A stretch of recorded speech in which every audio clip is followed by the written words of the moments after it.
लखनऊ की तालकटोरा करबला से एक ईरानी नस्ल का घोड़ा चोरी हो गया। इस घोड़े को मुहर्रम की अज़ादारी के दौरान इमाम हुसैन के घोड़े, जिसका नाम जुलजना था, उसकी शबीह के तौर पर सजाया जाता है। इमाम हुसैन के चाहने वाले इस घोड़े से अपनी अकीदत व मोहब्बत रखते हैं। हालांकि चोरी का ये वाक़या सीसीटीवी में कैद हो गया है। चोरी को लेकर करबला तालकटोरा के साबिक मुतवल्ली सैयद फैजी ने शिकायत दर्ज कराई है। सीसीटीवी फुटेज की बुनियाद पर पुलिस चोरों का पता लगा रही है। ये घोड़ा करीब 1.5 साल पहले उत्तराखंड से लाया गया था, जिसकी कीमत उस वक्त 4.5 लाख थी। तब ये घोड़ा छोटा था, लेकिन अब इसकी कीमत 10 से 12 लाख रुपए बताई जा रही है। इसके ऊपर महीने में 30 से 35 हजार खाने पीने में खर्च होता है।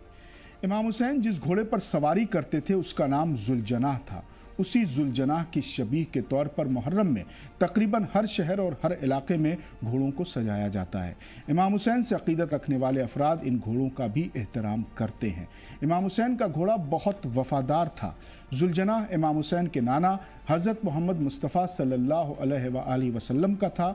उनकी रहलत के बाद उसने इमाम हुसैन की राहें भी कदम कदम पर हमवार की, आसान की। जब करबला में इमाम हुसैन के खैमे में पानी ख़त्म हो गया तो इमाम और उनके साथियों के साथ ये जुलजना भी भूखा और प्यासा था।